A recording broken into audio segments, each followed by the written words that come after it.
Kaita naman ani oy.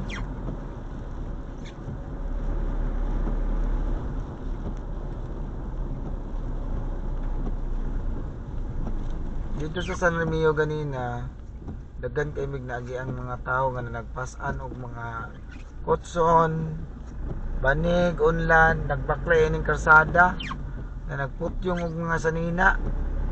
Dapit gid sa San Remio, pertiging daghana dito naagian mo ganina. Na nagputyong in town sila silang mga gamit pangkatulog. Asa ka to sila magbakwit sa gym siguro. Yung alpod mini-minor kay pwede magsugas hangin og tubig og ulan, daghan yung tubig ang karsada nya kusog ang hangin ya. Ang ulan di kay kusog pero kusog ang hangin kadalag tubig.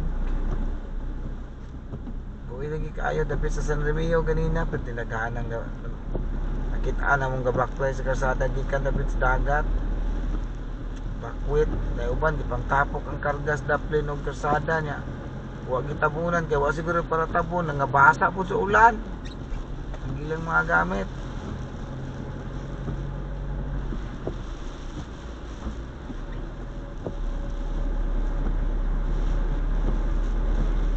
Matulog unta ko sa dalan.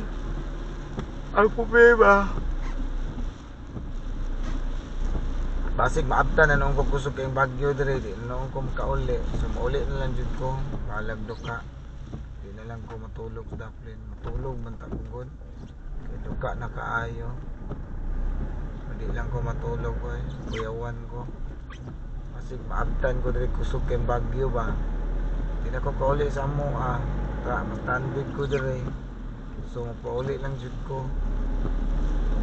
Mahala na ni pero ang problema na ko ron gutom kaayo. Gutom kay kustanan jud. So naman ta. Be. Murag na jud ko nakita ang tindahan. Ayay kini. Kini na tindahan diri guys sa Bugo City Hospital.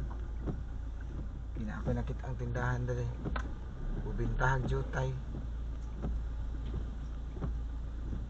Anak ko nakita andre no parking bagyo bitaw ano jud ko nakita ang tindahan makapalit na jud ko anig sigarilyo kung naibaligya o wala ay swerte.